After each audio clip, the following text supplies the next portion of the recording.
Hello, Nikhil sir. This topic is usually interesting to students who read too many books on science fiction and space and aliens and things like that. They even watch many TV serials on this topic. Perhaps other people maybe the topic is not very interesting. But as Bharat pointed out, there are a bunch of scientists also who seriously believe in these things, and that is why actually I had posted based on some discussions with some people and people coming up with these ideas.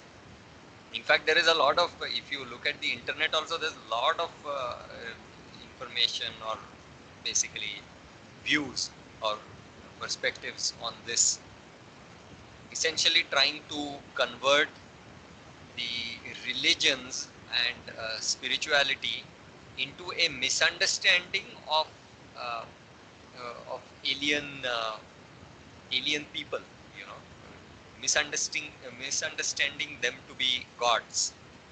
That's the gist of the whole thing. What Swamiji has perfectly identified is that it comes from a desire to explain everything that seems to be unexplainable. So basically, these so-called pseudo-scientists, they want to say that everything that exists must be explained by our existing knowledge. You know, whatever we know about science, that that limited science should be able to explain everything that there is. So if there is a spiritual master who is claiming to know or do something which is not easily explained by science, they will discredit that, and they will somehow or the other they will try to say that, you know, this is how it is, we will tell you how things happen. For example, if the spiritual person comes up with a concept of devas, then the scientists will say, no, no, no, your devas, they are not devas at all, they are just simply aliens, and that nothing such as devas exists. They are simply like human beings of an advanced civilization. They live on a different planet, and they only came over here. So something like that. Basically, they ultimately, the idea is they want to deny anything that is supernatural, anything that is divine. Divine, I mean, they would not even utter the word divine, but they essentially want to deny everything like that. There Swamiji has said that it is okay to say that there are many things that are unknown right now, and that you will know them later. That is the invisible domain, invisible but imaginable domain. But you cannot say that everything that you don't know today you will know tomorrow. So something that is permanently unimaginable must be acknowledged, and that is really where science is uh, maybe missing the bus, I would say. Because if they come to this realization that an unimaginable domain exists, then that opens up so many new opportunities, you know, to step into the realm of spirituality or spiritual science, as Swamiji has sometimes called it. So the scientist who knows only physical sciences can step into this grand new domain of spiritual science if he accepts the existence of the unimaginable. But very few people are, very few atheists are willing to take that step. As such, there are numerous scientists who are very clear theists, and they find no conflict between their theism and science. But then the atheists are the ones who find a conflict between the two. But if they just take in accepting that an unimaginable domain exists, I think they will be able to see the immense beauty that exists in the spiritual world, which is the beauty comes from God because He is most beautiful. But I think that step is essential for an atheist to take if he really wants to push the boundaries. Mm. Sir, hello. Go ahead, go ahead. Yeah. Uh, I'm not able to clearly understand Swami's position on the scriptures mentioning that gods were lusting For example, I've heard a story or read a story, I'm not sure, where Indra lusting on Ahalya, who was the wife of a sage and all that stuff. So I do not understand his position clearly. Is it that Swami is denying it completely that it happened, or what? No, basically he is saying that whenever the devas have impregnated a lady on earth, it has been by using Nikhil, their divine powers. That is what he is saying. your voice is not clear. Is it better now? Very low. No. Yes, uncle. Little bit. Probably you are away It's from clear your but not mouthpiece or audible. No, there was some issue with the mic. I'll try to fix it. Now it's clear, sir. Okay, yeah. So I have to come really close to the. Yeah, maybe this is a little better, right? Yes, sir. Yeah, so I think basically what Swamiji is saying is that those it is true that the devas have fathered some people on earth, but that is by God's unimaginable powers. That is what Swamiji has said. It is he's not denying that they have fathered some children on earth, but that the mechanism that he is saying. Now in the question that the way I've asked it is that they have to be genetically similar. See, a let us say a chimpanzee cannot produce an offspring with a dog, for instance, because a dog and chimpanzee, they are genetically so different that they cannot produce an offspring. Or maybe even they are animals, but perhaps if it had been even a lower species, maybe a bird or something. So that's the point. If they are able to produce offspring, they must be genetically similar. That was the argument that I tried to make there. So if Indra or some Devata, we know that the Pandavas were actually fathered by the Devatas. So Indra, Indra, Agni, Indra, Vayu and all.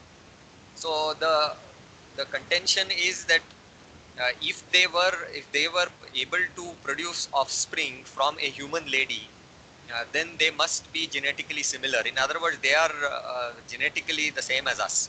Uh, but what Swamiji has said is, no, they were able to produce children through a human lady, uh, not because they were genetically similar to us, but that they had unimaginable powers of God, because of which they were able to do that. So it was a miraculous kind of conception, not a biological conception. So does that answer Ganesh's question?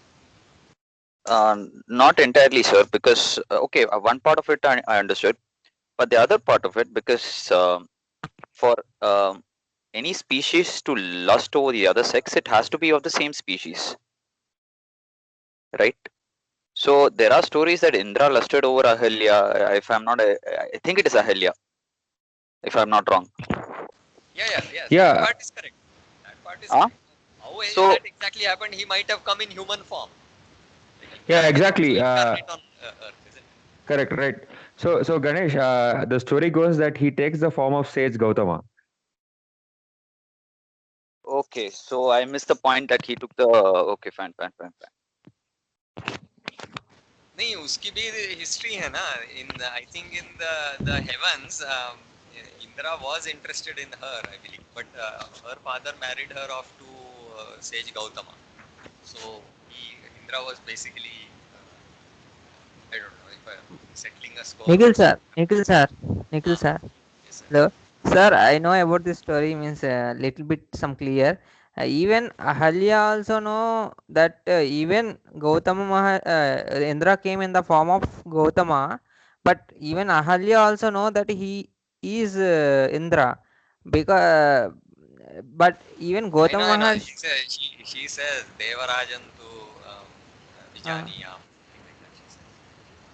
yes. So I think. What? Sir, one more doubt I would like to ask, sir, that most of the some of the scientists will tell about this entire universe and the Hindu scriptures are more target about cosmos, means cosmology. Sir, do you know everything that about the cosmology, that thing, anything, sir? I mean, see, in ancient culture, there was uh, quite a good understanding of, and there are some kind of cosmological references in our Vedas and then other Shastras also. So, what about that? That doesn't really, that's not a problem. I mean, that's good. Many scientists actually acknowledge that the ancient Indian scriptures have many, apart from astrology and astronomy, they have some cosmological theories also. Cosmological theories are theories of how the cosmos actually evolved or came into being, originated. So it's basically the essence of this discussion is that the Vedas are purely scientific also. They are not just simple theories developed out of human minds, but they are completely logical. That all this cosmology or whatever it is perfectly scientific, explainable. At the same time, the basis is unexplainable. So the philosophy or the Vedas are dealing with both imaginable and unimaginable domains. That's That what. second part is correct, but whether all the claims or all the statements or assertions made in the Veda, whether all of them can be verified presently by science as it exists today, that is doubtful. Possibly all of those things cannot be explained. Agreed, sir. So the parts that cannot be explained, the impatient scientist tends to simply dismiss that. He says that oh no, this is all some blind belief of some old people. He will simply try to dismiss that, but then and moreover, because of the metaphors that are there in the Vedic literature, interpreting what exactly is being said there is a little tricky. So sometimes people tend to take the metaphors very literally, and then upon taking them very literally, they say, oh, this is obviously false. Yeah, it is obviously false because you were never supposed to take it literally.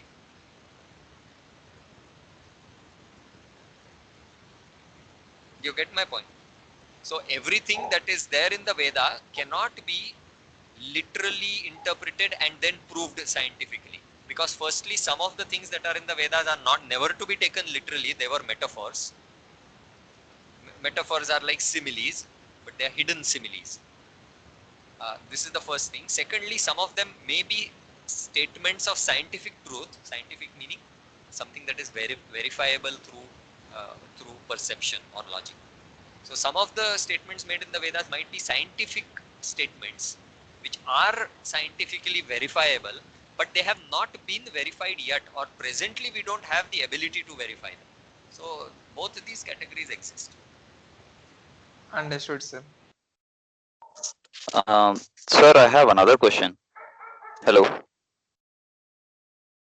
Hello. ahead. Yeah, no need to do it now. Just speak.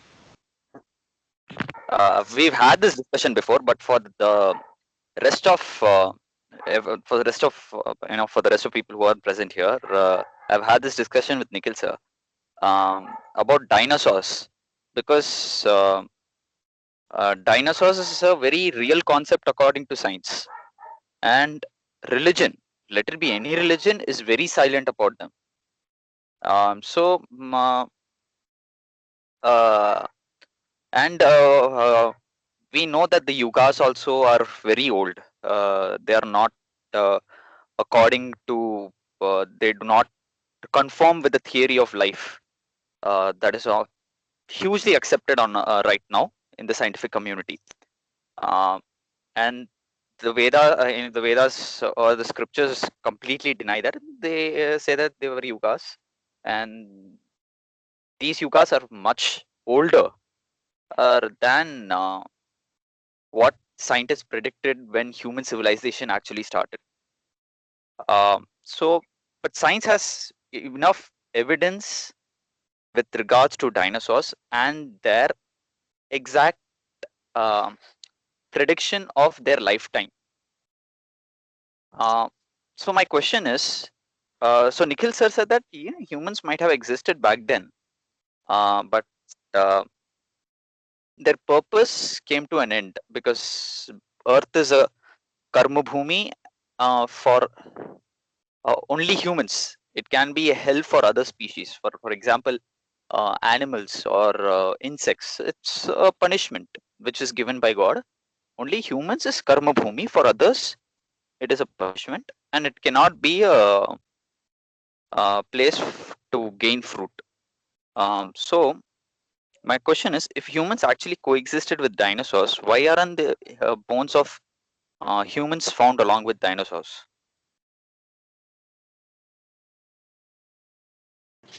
Ganesh, I'll answer this. Actually, I saw a TED talk very recently. One person will explain that he found a tooth of size around 12 centimeters that date back to 10,000 BC or something, which explains that there are humans. And yeah, he proved that it belongs to a human tooth. So it proves that there are people that existed.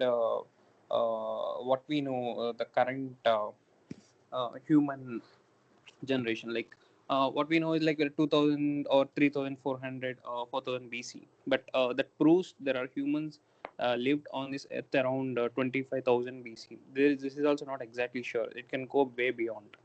So there are remains that are still in earth that we are not yet discovered. But yeah, whatever we have discovered till now, it goes back to till that point. You are right. 25,000 BC, humans might have started evolving. That is accepted by Mm-hmm. science. So, and Mm-hmm. that time ice age was there, and in ice age. Okay, guys. There is no dispute among scientists about the fact that few thousand years, maybe tens of thousands of years ago, even like 1 lakh years ago, whether some humans existed or not. In fact, there are theories about human, maybe caveman-like communities of human beings as far back as 70,000 years ago or something. That is not the issue.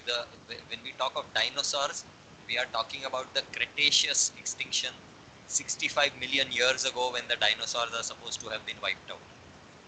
We are talking about 65 million, okay?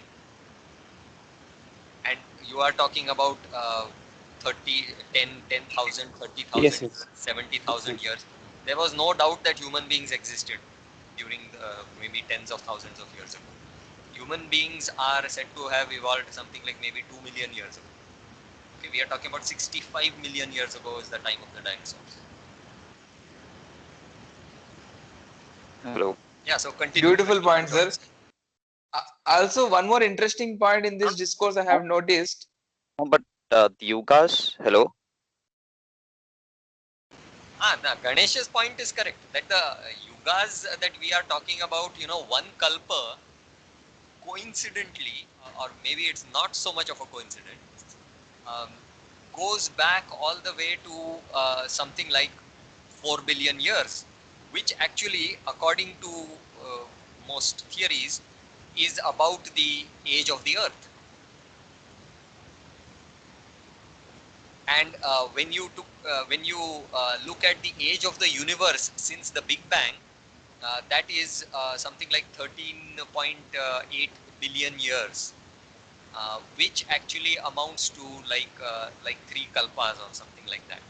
So what our ancients were talking about, that happens to be at least those time scales that the ancients were talking about. Modern science is also confirming the same orders of magnitude. In other words, it is not like, if you look at the biblical understanding, it's not the biblical understanding, it is the understanding of the followers of the Bible. They think that our creation began 6,000 years ago. our ancient people never thought that the creation began 6,000 years ago. They are talking of tens of billions of years ago, which is exactly what the modern scientist also is saying. Now, there may be some discrepancies. The modern scientists may say that the Big Bang theory is 13.8 billion years ago, and the actually the Deva Ahoratra would be about that order of magnitude. So, the upper lokas, which are the invisible lokas, that the scientist doesn't even have those lokas in his radar. He only is looking at the physical universe, and the physical universe came into being. Essentially, it popped out of nowhere. That is what is the meaning of the Big Bang. It came out of nowhere. And that period is 13.8 billion years, which actually is, I would say, that's a remarkable commonality between the modern cosmologist and the ancient Rishi who tells us this from our Vedas and our Puranas. So I don't see a huge problem. Now, the matters of detail that you are saying, that how come in the rock sediments where you found the bones of a dinosaur, next to the dinosaur, why did you not find a human skeleton also? I would say look harder. What can be said? I mean, so far they have not been seen. Does that? I mean, that doesn't prove anything. It is not conclusive proof. The non-availability of human bones along with dinosaurs so far does not indicate or does not conclusively prove that human beings did not exist at that time. And it is very much possible that during the um, some million years that dinosaurs existed, at that time actually human beings might have been wiped out, because there are these interim pralayas that happen, and there are between the yugas also there are these sandhikalas. So during that period it might well be that dinosaurs and human beings did not coexist. But at the same time, if you look at some of our Ramayana or some of our other Puranas, they talk of demons of really odd shapes and things like that. So maybe that is what dinosaurs are. So I don't think there is a conflict necessarily.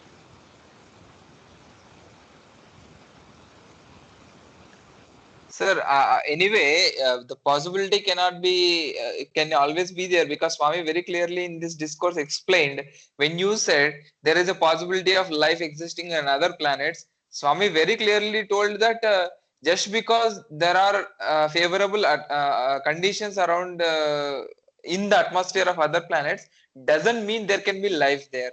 Life can exist only by the will of God. That is the main, one of the important points which I found in this discourse, which says that it is by the will of God only these favorable conditions has actually led to the creation of life in whatsoever form it can be. But it is the will of God which is the basis of any life form that would have existed for whatever purpose it may be. So that is the point which we need to look at and discuss.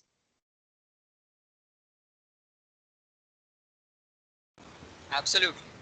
So life cannot be considered to be a kind of a mechanical or an automatic byproduct of the right conditions. Like for example, you mix the idli batter and just leave it overnight, and automatically it ferments. It automatically ferments because there are microbes on your hands and in the air and things like that. So, but we feel that you just prepare the batter and you leave it and it automatically ferments. So it is human life, or any human life, be it human life or be it animal life, even be it microorganisms. Life doesn't simply happen when the appropriate conditions are there. Definitely, God's will is required. That is really a crucial point. Nikhil sir, hello. Say. Sir, actually, does this earth belongs to human beings, or the human beings unfortunately came here and stuck here?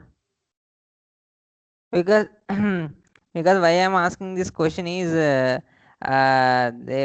like while marriage they will ask us to see there is Arundhati Nakshatra. No, sir. Means actually we came from there or just we stuck here or unfortunate like that. Just I'm asking, sir.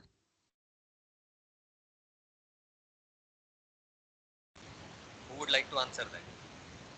Sir, that same question only you actually questioned in the discourse. Swami very clearly told that it is a creation of God only. It is not. The human beings existed all the time, and it is the God who created them. They need not come from somewhere else.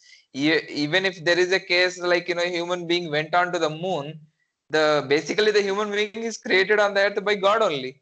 So whether he is there in the earth or on the moon doesn't matter much because it is the creation of God only eventually. That's what I would like to answer Sati's question. That's all. Bharatanna. Yes. I know clearly that God is the reason for everything, but the thing is I'm asking whether means humans uh, will do penance to liberate from earth and worldly means to further liberation means something. So, but see, I think humans are stuck here because I think because not thinking, but I have heard in one YouTube channel that we came from some other place and we means like devatas come and go, come to earth and will go again to back to their planet. No, so like that we also come and we stuck here. So that only we are doing this all. We forgot everything, so we are restarting the Brahmajnana like that. I'm not thinking, but the I have listened that. That's it. It's a theory you heard. Okay, Anna. Okay. So I just want to make a point here. Essentially, when it comes to origins of life, there are two terms in science that uh, are widely sort of, you know, accepted. One is abiogenesis. Abiogenesis is essentially the theory that life has originated within Earth, and due to certain conditions, circumstances, life evolved as it did, and today we are where we are because of the natural selection. But essentially, the origin happened from Earth itself. The other thing is panspermia, and panspermia is the theory that life came from other parts of the universe. And by life, I don't mean intelligent life, but it could just be even microscopic creatures. Because at the end of the day, the modern scientific view is that we have all evolved from a single cellular organism. So even there has been evidence that shows that single cellular organisms, some of them, are highly resilient and they can survive extended periods of time within space. Uh, and today there's also ongoing research of whether there might be. So very recently, scientists found the evidence of phosphine in Jupiter's atmosphere, which sort of correlates to so one of the reasons that phosphine might be present, traces of phosphine, is because of organic life, and organic life may just be microbes, right? But essentially, these are the two theories available for us right now: abiogenesis and panspermia. And the scientific community at large believes in abiogenesis. But I think beyond a certain point, uh, when it comes to this sort of a discussion, having no Hello? opinion is better than having an opinion. Hello? Hello? Yeah. If one goes too much in science, if somebody is not relevant to that, then this will become like unwarranted, I feel. No, I absolutely agree, sir. So I was just Because saying that, there may be some people who may not have science background also. And anyway, yes, this is all related to the some professors, some theories and all, which are not proved or which are not known to everybody. I think this is not much relevant to spirituality. No? You see here, Yes. it's a Actually, there is a message of Swami, and of course not this one. Earlier, mainly the three things have to be learned. That is called Triputi. One is about the soul, and another is about God, and the third is to reach up the path reaching God. These three are essential for a soul to achieve the aim of the life. Okay, so little bit of here is Swami, whatever Swami has given is to convince the atheist. We should not go into there and go along with them till that is of no use. What I understood regarding this particular point is concerned, the universe is named in Vedas or is the Anadi because we don't know the beginning of it. And recently, Swamiji also in his discourses, somebody asked when these things have happened or when this universe is created, and even say it was created somewhere at some point, but even our human intelligence or even the scientific intelligence cannot reach the certain point when it was started that no one can answer about because it was started from the unimaginable source, and if we are able to dig and keep on searching and keep on digging and analyzing, at the one point we have to end up with Anadi. Anadi have two meanings. So recently Swami has also given one a small discourse of in this particular point. Anadi. So, and it is a beginning, but we don't know. And sometime it was started. When it was started, that we don't know. Even for the people, they say in any particular point, scientists may say that it might be 4,000 million years or maybe something else. But nobody knows exactly when it was started. And then Swamiji, in that discourse, Swamiji also questioned if it was started, it was created, the beginning, it's Anadi, and there is no point going again. And one more point is explained about it was created from an unimaginable source. So we have to end up with unimaginability only. And scientists or maybe atheists, scientists kept silent about God, that unimaginable nature of the God. Scientists always kept silent. He never said that the God is existing or God. He never debate on that. Only atheist will debate. But atheist might be scientist, or might be even other professions also. Well, what the atheist is talking about, and even he himself is don't know, and we can't know. We don't know because we are also from Anadi only. When the universe is created, even the soul was also created by God Himself. The soul was created, and the soul is also Anadi. That we don't know. Whether we don't know how long we are living. From the in this body, we can say that I lived for 40 years, 50 years, 60 years, might be 100 years. People will say that. Whereas regarding the soul is concerned, anybody searched for the age of the soul? Is it possible to search? Even one more thing, some people may not accept rebirth. Even some atheists may, the rebirth is not existing, and they can't even answer after this, according to the Einstein's law. When we have some energy in the physical form, and all five elements are merged, and some energy is forcing, we are as a soul, we have some energy that with that energy, what we will say that awareness, that is also inert form. Awareness will also how long, what happens after once the soul is left this body, and we don't have awareness where it gone.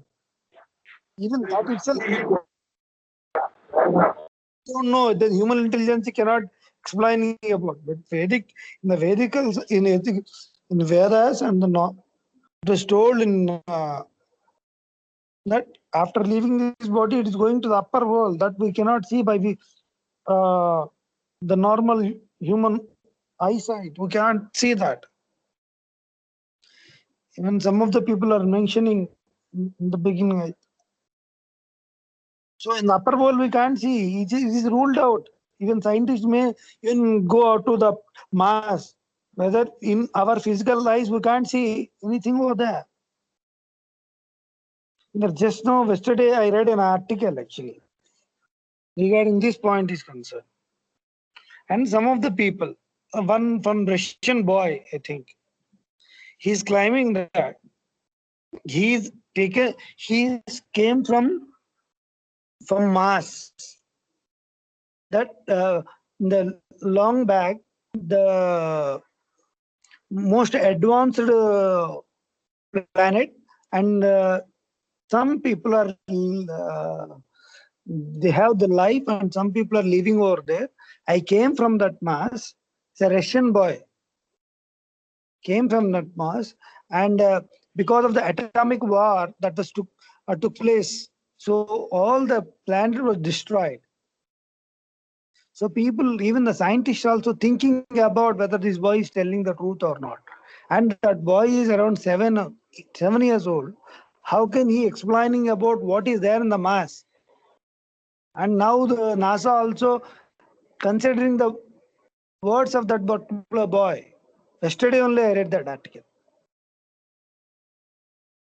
So even that with our physical eyes we may not go. We cannot beyond some certain point. Our eyes, the physical body may not. Physical eyes we cannot see anything. Even the miracles are performed by God in the human form. Even we need not go out. At least you can in front of eyes. Even Baba Baba did a lot of miracles. Even I saw so many miracles when he performed. In that humanly impossible. In his so many discourses, even the scientists also tested all his the miracles, and most of them accepted that it is beyond the science, beyond human intelligence. So once God performs the miracle, that itself is proof.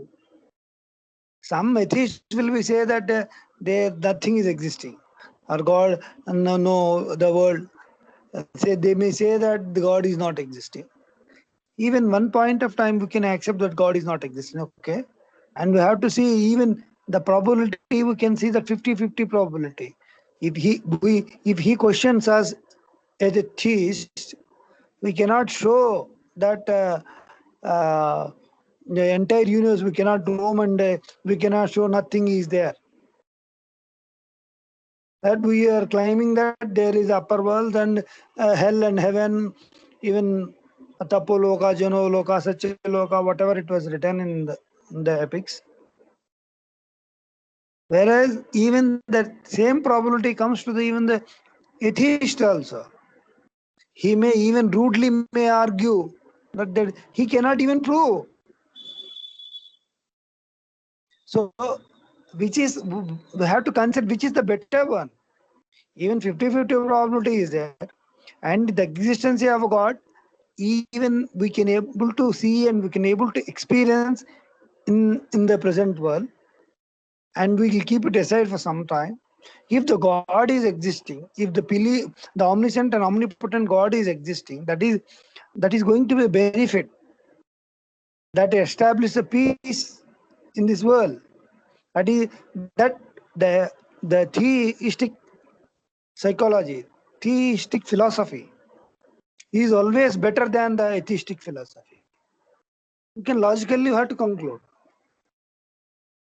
If a proof is concerned, say God, we can even say that God comes in the human form, he do miracles. That itself is proof. If he is unable to accept because he was so rigid to take the truth, and for them we can able to say that 50-50 probability, which is better. And your theory is 50%, my theory is 50%. I'll accept. I can express my inefficiency to prove that existence of the upper worlds, the existence of the God. But same inability is also with them. The same inability is also with them. What to do? So which is better? In the 50, in the probability theory, which one is the better one? Which has lot of benefits. If you believe that the omniscient unimaginable God is existing, in the logically we had conclude. Even one of the scientists, a great scientist, also he is more than 85 years old. When I met him, he is a physics, worked in America for 35 years as a professor, Milton University, I think.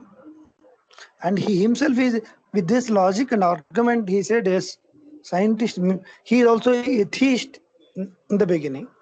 Later on, arguing with him and explaining about, then he kept silent about God. And later on, finally, by age progresses, he himself is told that the God is existing. Beyond one point, the logic, that we have to believe. Then when we got a very close discussion with him, then he said, say you are saying nothing is existing because you believe science. You are a professor in science and you taught 35 years of the physics. Then you believe Einstein philosophy. Then that time the question was asked by me, sir, when we have something, some energy, physical energy, some energy, that when energy, where if once we left this body, all the five elements merge into five elements. That is okay. Even the awareness, the what we are talking about, it might be where you surely believe that soul is existing. If the soul is existing, the soul might have left this body. That energy, soul also energy, inert form of energy. When according to the scientist, the power be created nor be destroyed. Energy cannot be created nor be destroyed. Then where the soul is, where the life energy is going? He is not given a proper answer for that. He does not give any proper answer.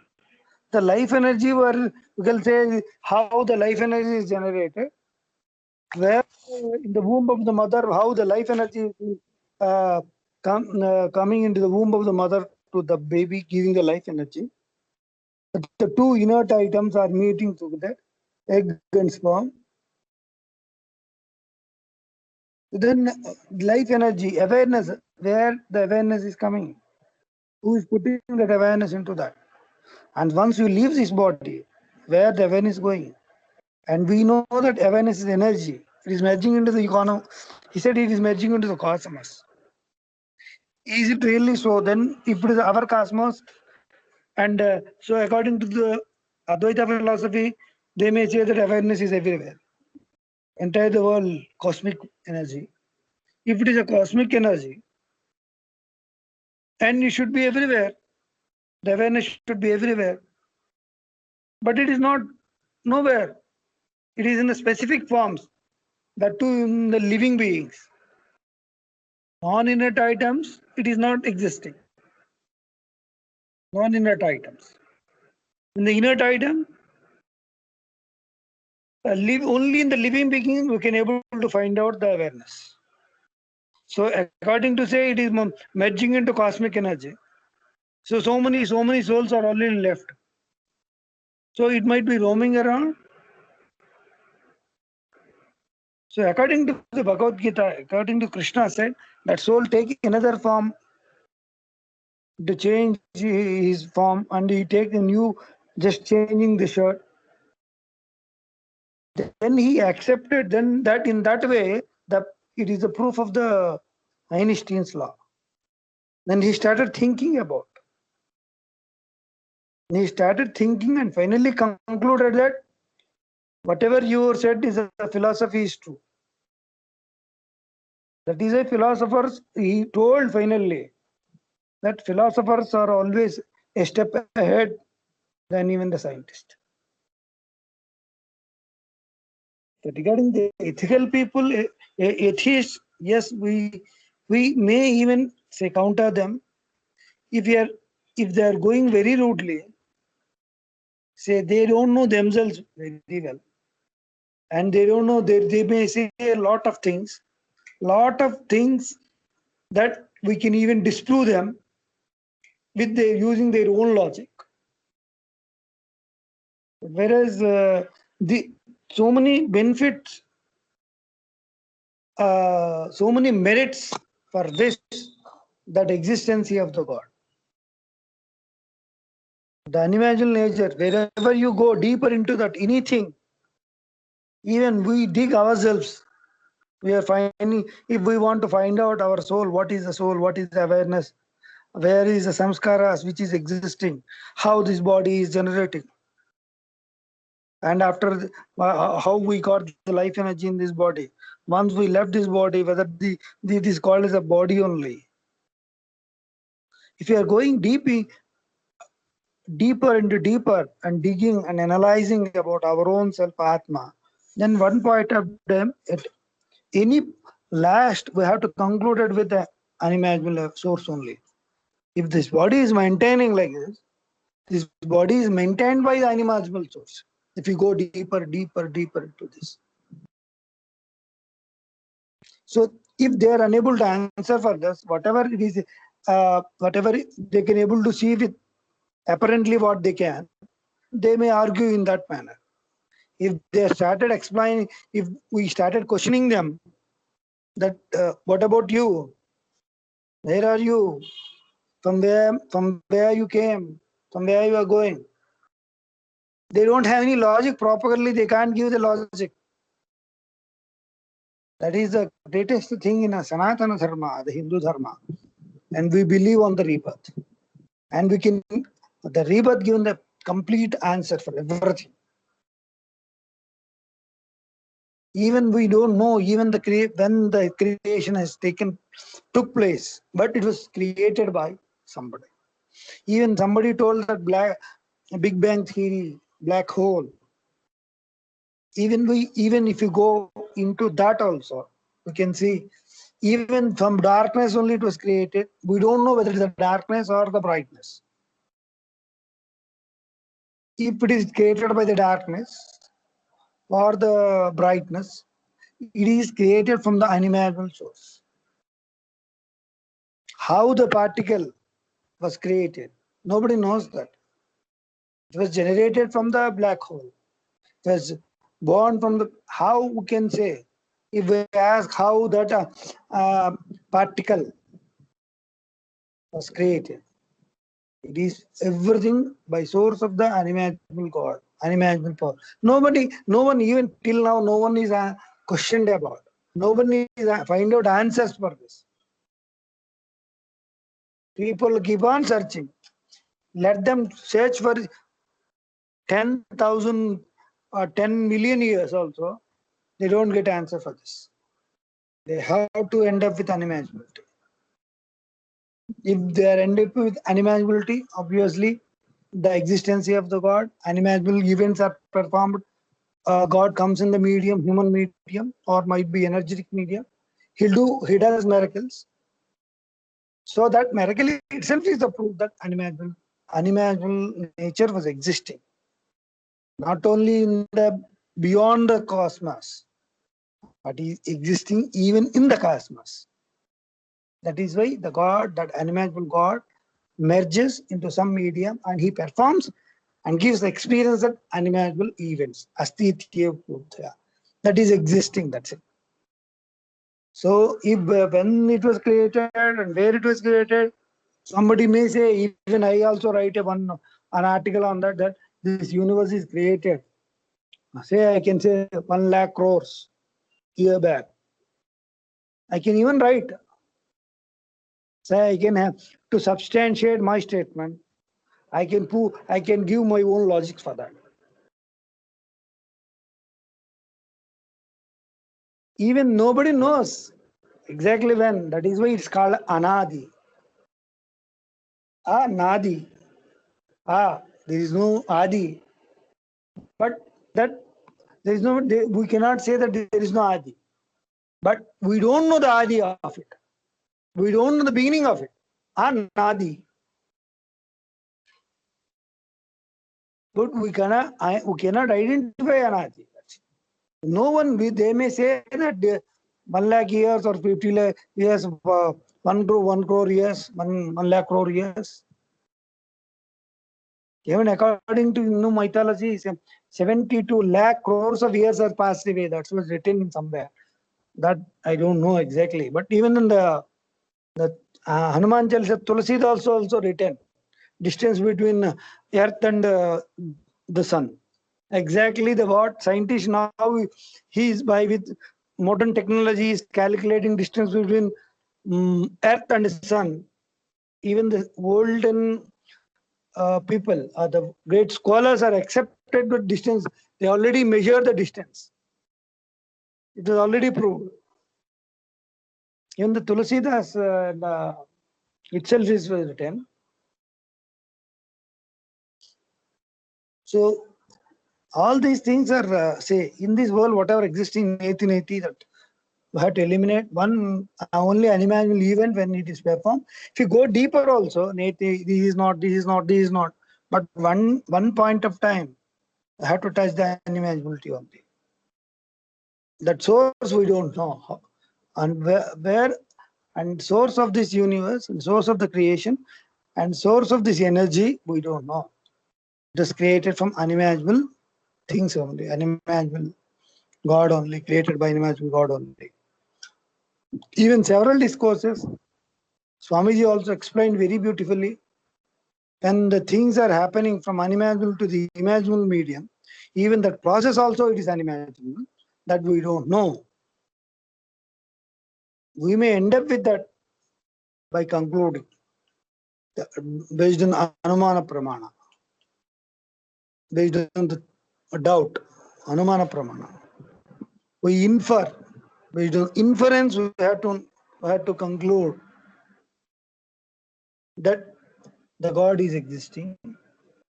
In that way, the small, my understanding about convincing of atheist by so many ways, so many logical things we can even, if they are ready to open, if he is open up his mind, so he is taken. Otherwise, what happens? Slowly they will learn. That's what my understanding about the convincing of the atheist into theist. Thank you.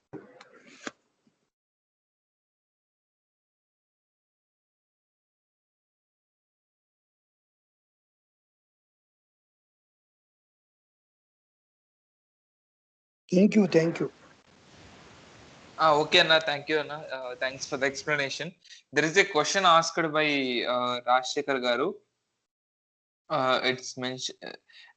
The question is as follows: Master, as we know the truth, Jagat Mithya Brahma Satyam, then why are we thinking to research about external world? Spirituality clearly tells, know your inner world. If you research yourself, you can find yourself as God. Then why are we wasting of time for external powers, miracles?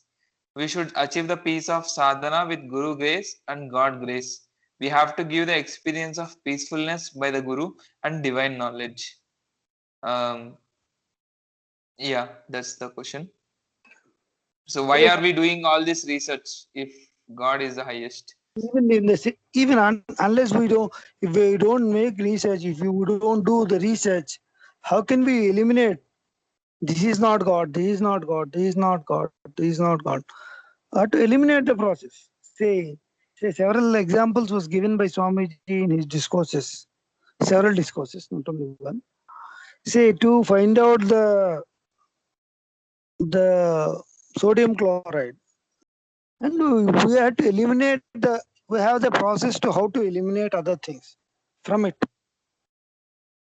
So Whether we have to know whether this one is God, whether awareness is God, whether human being is God, whether soul is God. And we have to know, we have to deepen analysis. If how can we know that God is within us? Whether soul is God or not. If the soul is God, then why should we got this much of ignorance then?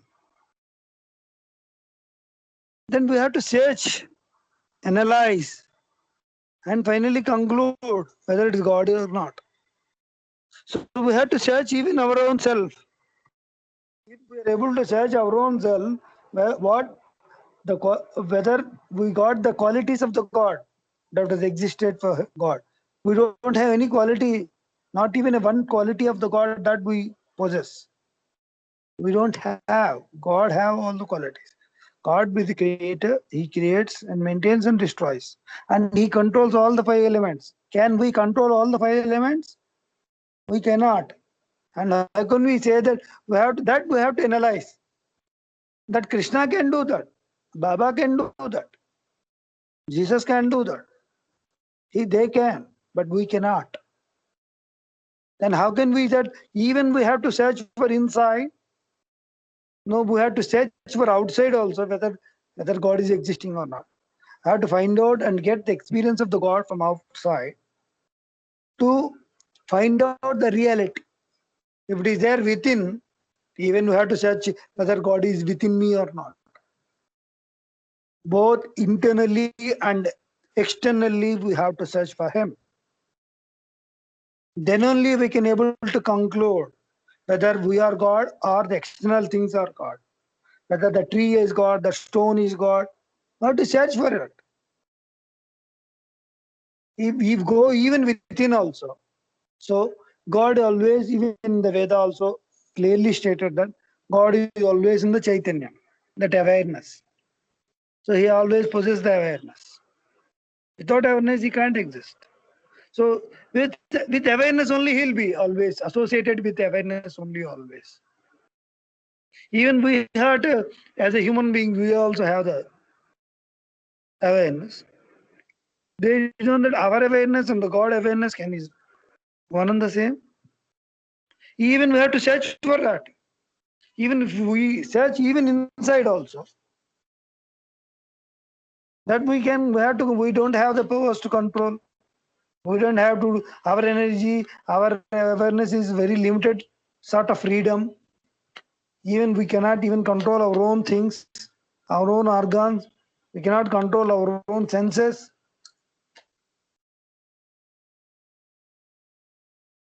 Knowing all, searching about and knowing about all these things, and that definitely we have to conclude that as a human being, we associated with awareness that we are not God. Even the God comes in the human medium, and that unimaginable awareness also He associated with that unimaginable awareness. Because of that unimaginable awareness, He is controlling all the five elements in the world. He can control everything. He controls his own self, his own organs, and he can control all the five elements in this world. Externally and internally, he can control everything. His own organs. If something goes wrong for him, if we are sick, can we control our own organs? We have to suffer. Even the God, the medium of the God, have suppose the medium got some illness or sickness.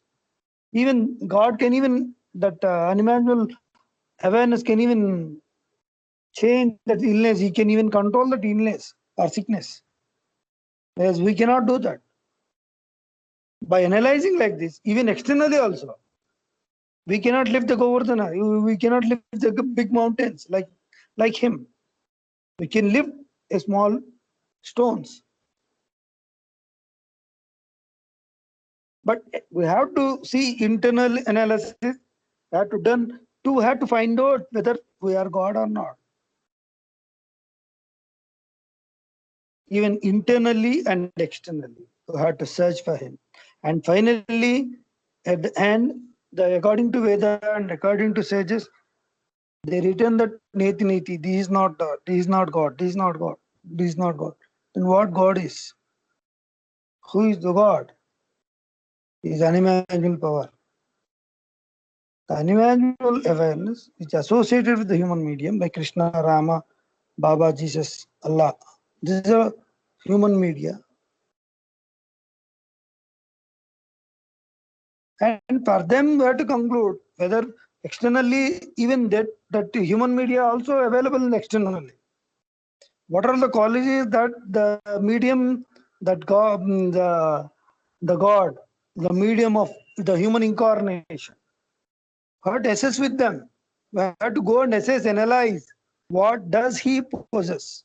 He possesses the complete knowledge. He can controls all the five elements. He controls himself in his own organs. And he got extreme knowledge, Prajnanam Brahma. Can we possess all these things? Even that helps within searching our own self also. That can, if it is possible, if we don't have that, the qualities, the characters that really God possess, then we have to eliminate that we are not God. Internally as well as externally. That human medium, that medium of the God, whatever he possesses, the miraculous powers or the knowledge, we can say the gunas, characters that we don't have. So I am different from that particular human incarnation and myself. So to have to analyze myself, knowing about Atmagnana, to analyzing about and analyzing about the external factors like human incarnations, and not only even search in the entire the world whether where the God, the unimaginable awareness or unimaginable God existing. He may even exist from any.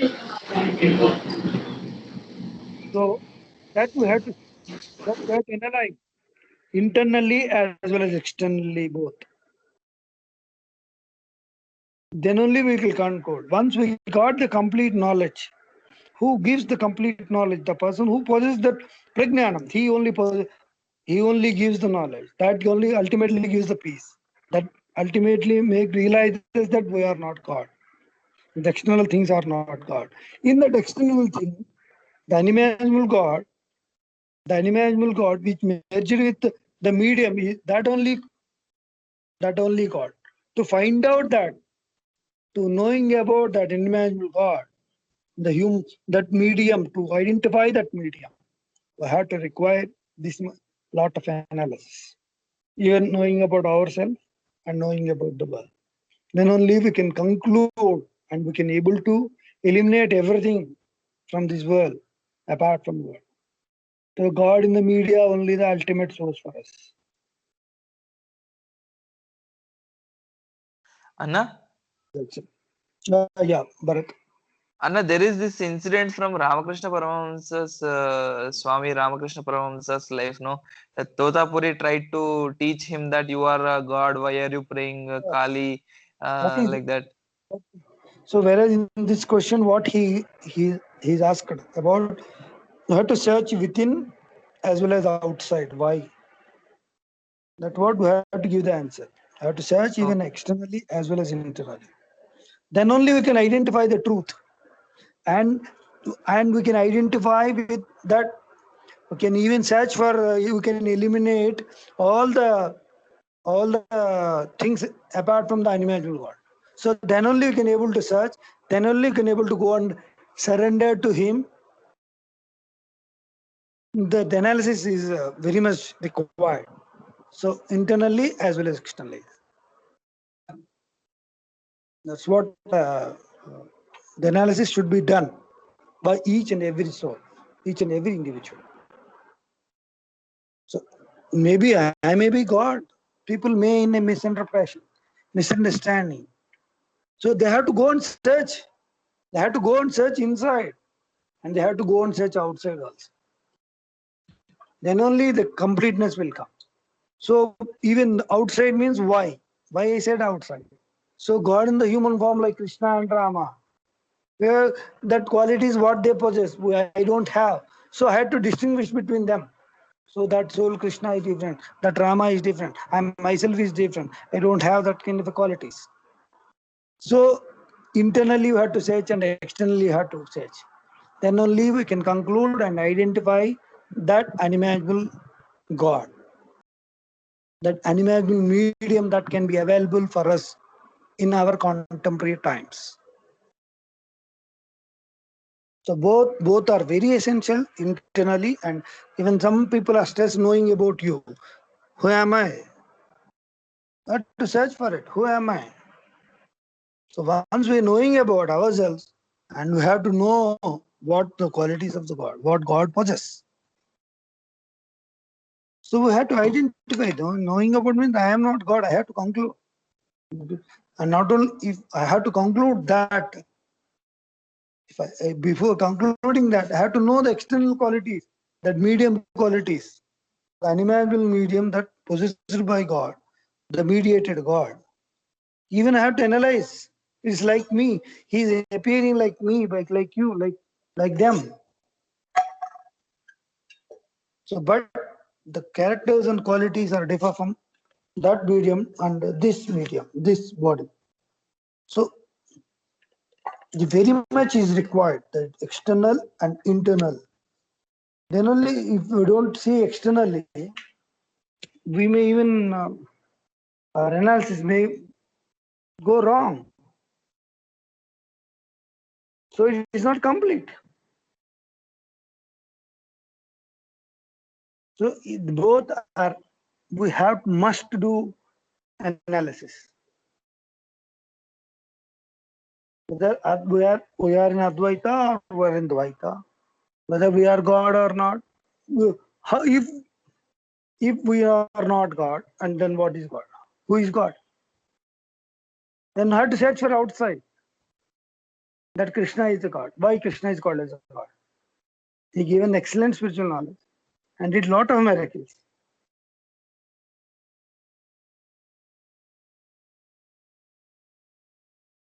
So that shows that we have to eliminate we are not a God. That even Sadguru, God in the human form, he explains us and he makes us to understand and give that unimaginable experiences so that he differentiate between you and he himself and other souls, the Jivatma and Paramatma. But we may not conclude, even if we go also, we may not conclude. We may not know whether we are God or not. We have to search for that. Then only if somebody thinking that I am a God, okay, but it might be wrong also. First of all, we should know what is the characters and what is God possess. If we, without knowing that, how can we claim that we are the God? In fact, any soul. If we possess the same quality, first of all, we have to get the knowledge of outside. With that, we have to conclude and analyze. We are concluding with the truth. So only unimaginable events only helps that unimaginable God existing. Unimaginable thing is existing. If we don't possess that unimaginable nature, then definitely we are not the God. Externally, that unimaginable natures are in the world, we can see somewhere. We can experience that unimaginable nature from somebody, some human medium. So everybody should analyze internally and externally, and that will finally result the complete, and finally we'll get the absolute truth. Okay.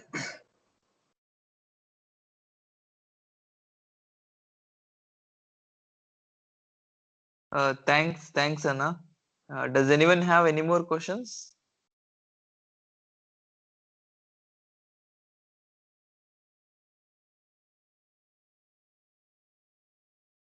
In this discourse, Swami also spoke about jealousy, being the one of the most dangerous quality among all six vices, which is the actual reason for these atheists to create their own theories and believe in them, and ignoring the actual concepts. So we can talk about that also.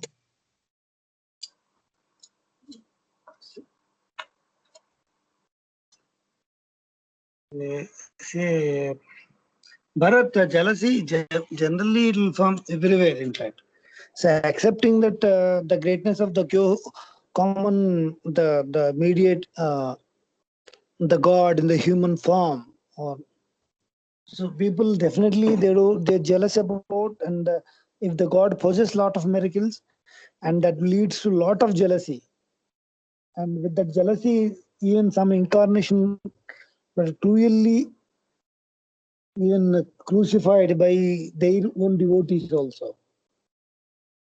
Because of the jealousy that will happen. Why atheist won't accept? They don't. He doesn't want to accept the supremacy of anybody. God is beyond. If he does the miracle, obviously he doesn't want to accept anybody's supremacy, anybody's greatness. So that is the only jealousy. Only that leads to jealous. The people are jealous. They are unable to identify God in the human form. Say that jealousy is the factor that they can't see the real God or God.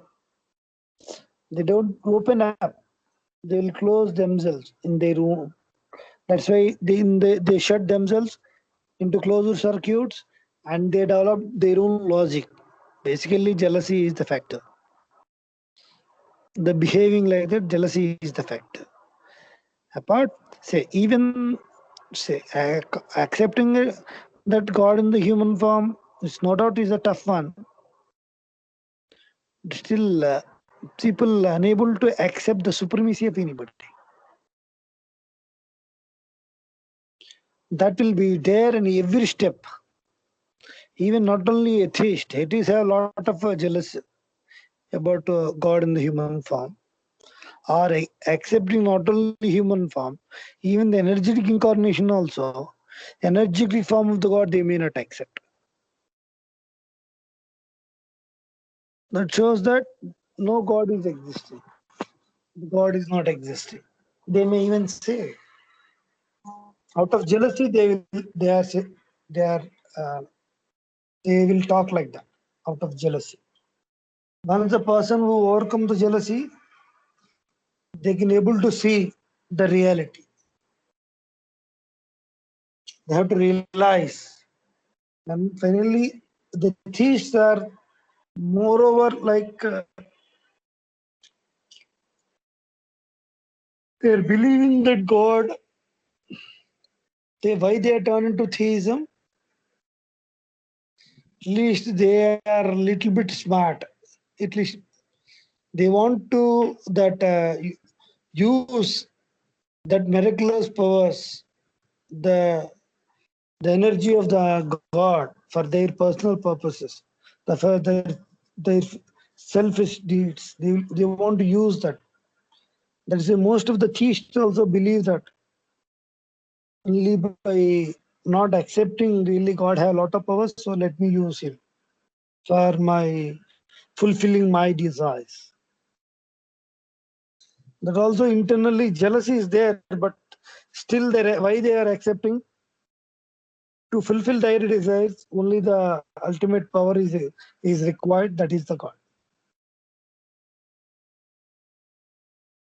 So unless until till the God is giving all fulfilling their desires, they'll accept. And if God is not so, if he's not stopped giving fulfilling their desires, they will also get jealous about it. So jealousy means every stage, every step, the jealousy will be there. So even identifying the God, even anasuya, no jealous. To identify God, first character we have to possess, that we have to become Anasuya. We should not jealous about anybody. That is the first character. That is the only character we have to remove. Then only we can able to see. Then only we can get a God in the human form. Datta. He donates himself. If we have the if we have a jealous, that Datta never we cannot identify the God. We cannot get the God. We have to cross the jealous first. That's the first step. The first step, the egoistic and the atheist never accept that. So even some people do, even some human incarnations, they do miracles also. The surrounded by whom the devotees itself they got jealous about. Anyway, very good point that Swamiji was written in this discourse. And one has to cross. Even they are not, I may not even saying only atheists should cross jealous.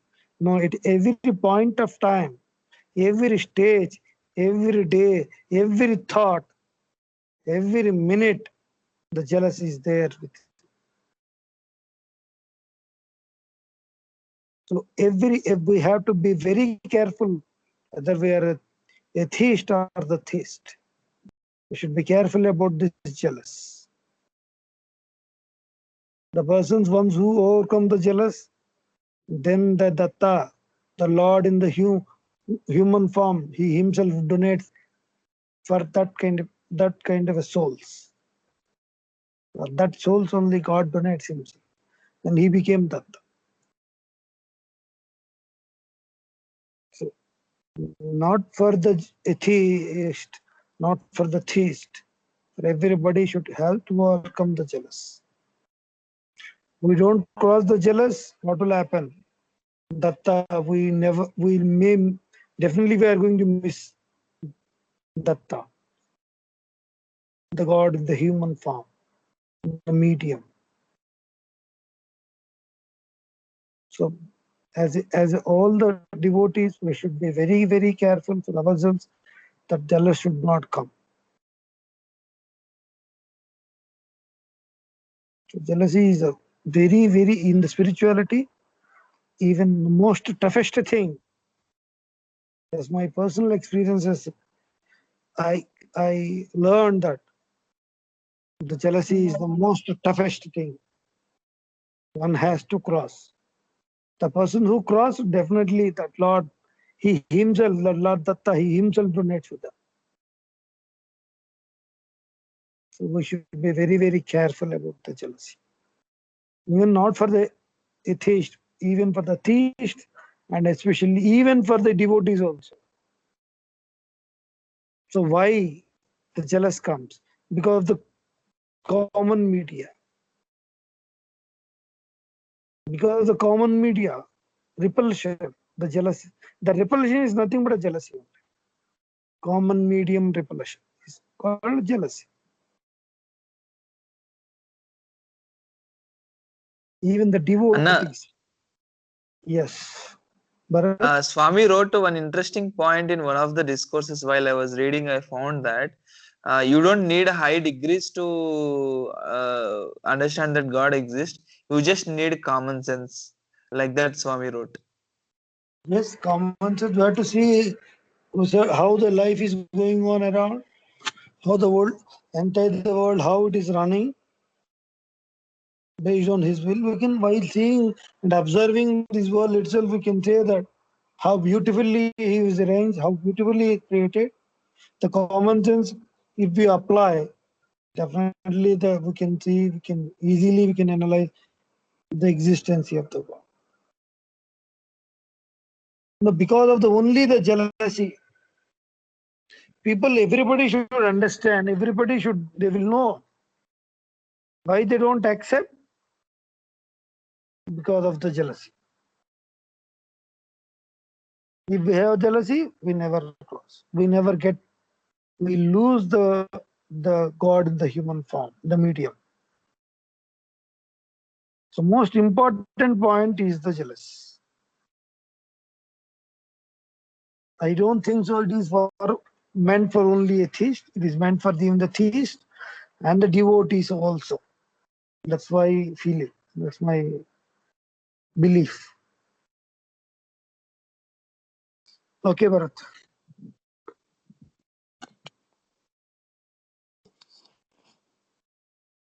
Yes, Anna. Thanks, Anna. Further, is there anyone who has any questions or want to share their perspectives on this discourse, or what other points discussed now?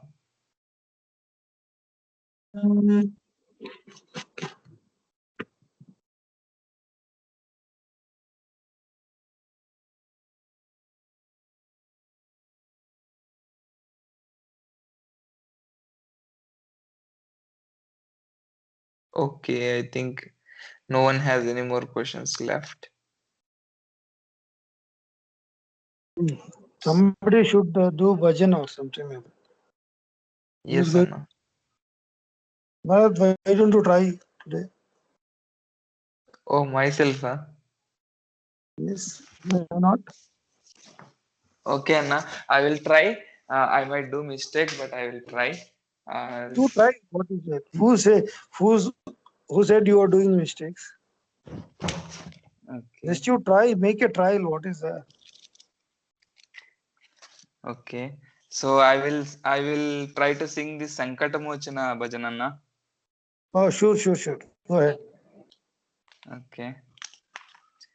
Um, సాగర లంఘన సంకుల వానర కులమవలోక్య నిజస్తుతి లోలం జలధర చుంబి మహాకృతి రేఖ పదక్రమ లంఘిత జల నిధిరేవం రఘుపతి మానందయసి చ సీతా కుశల నివేదన హృతగన శోకం కొనహి వేతి కపిశ జగత్తి సంకటమోచన నామత వేదం అహికుల వందన మోహిత దాశరథి ద్వయమాలోక్య మనోవికలం ఖగపతి మానయసి స్మ వికుంఠాపురగతమస్త్ర విమోచన దక్షం పునరాయోధన బలినం వహసి చ భుజయుగరూఢం సోదరయుగ్మం కొనహి వేత్తి కపిశ జగత్యతి సంకటమోచన నామ తవేదం మూర్ఛిత లక్ష్మణ బోధ సమర్థ మహౌషధి సంజీవి లతాం నేతుం ఉత్పత శిక్షణ మద్రిముపానయసి శిస్మ కరేణ తమివ సుముగుచ్చం ఉత్తిత లక్ష్మణ కరయుగ వందన మాలింగసి సంసరాగం కొనహి వేత్తి కపిశ జగత్యతి సంకట మోచన నామ తవేదం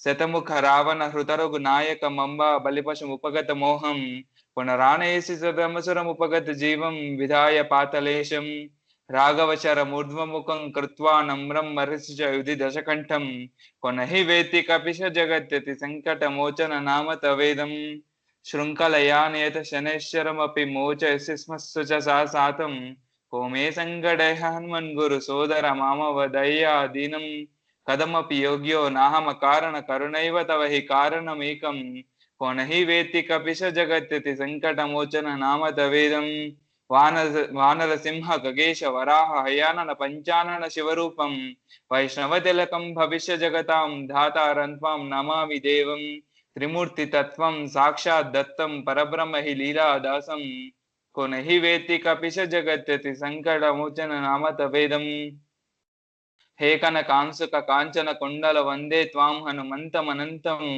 హే పింగళాక్ష సద్గుణ సాగర మామవ సతతం మాయామూఢం హే మేరుగిరి సముజ్వల విగ్రహ పాలయ మాం తవ పదయుగ లోలం పునః వేత్తి కపిశ జగత్తి సంకట మోచన నామత వేదం సంకట మోచన హనుమద్దేవ మహాస్తుతి మేతాం గాయతి నిత్యం యో మనుజస్స సమేతి సతాయుర్బలం ఆరోగ్యం తేజో ధైర్యం శతశత సంకట జాలమపిక్షణమేవ వినశ్యతి యాతి సతోషం కొనహి వేత్తి కపిశ జగత్యతి సంకట మోచన నామత వేదం కొనహి వేత్తి కపిశ జగత్యతి సంకట మోచన నామత వేదం.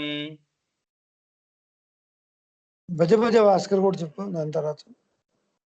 అన్న అది నాకు రాదన్నా. సరే నేను చెప్తా. భజ భజ భాస్కర కుల సంజాతం రామం శాంగధనుద్ధరమేతం పట్టాభిషేక సురసమవేదం మామాకాశన సీతాప్రీతం స్వచరిత గాయక कुशलवतातं सकलचराचर सूत्रप्रोतं भज भज भास्कर कुलसंज्ञातं रामं शाङ्गधनुर्धरमेतं निष्कामभक्ति तपसा क्रीतं ज्ञानाग्निवचन तेजस्यातं धर्मस्थापन लोकविभातं साक्षात् नारायणमयातं भज भज भास्कर कुलसंज्ञातं वामं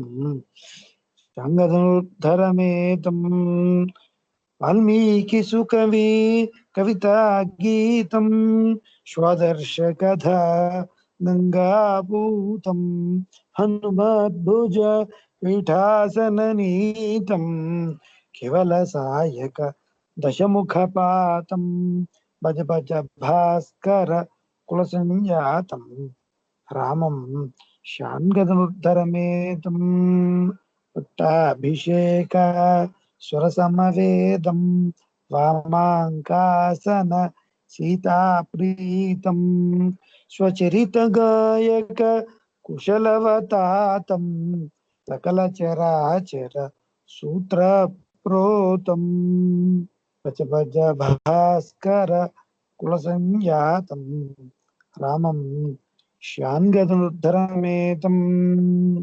आकाशविन्यस्तपारपद्मायते वामहस्तालोल भूरिशैलायते रामकार्यायते भीमवीर्यायते सुवर्चला प्राणनाथाय वन्दनम् सुवर्चला प्राणनाथाय वन्दनम् साकेतविन्यस्तपारपद्मायते वामहस्तालोल चारुचापायते सत्यवाक्यायते धर्मरूपायते श्रीता सती प्राणनाथाय वन्दनम् शीता सती प्राणनाथाय वन्दनम्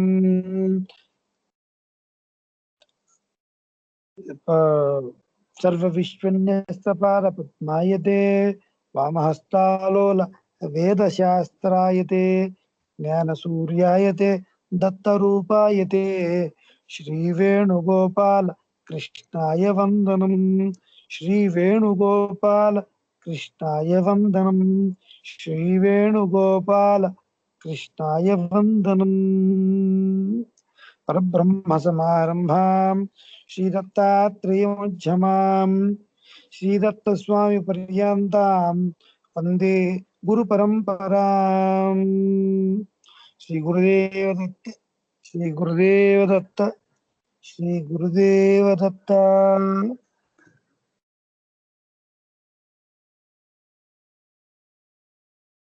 Thank you one and all. Thanks a lot. Thanks, Anna. Gurudatta, Sridatta, Prabhudatta, Jai Datta Swami. So we'll meet again next Saturday. See you all.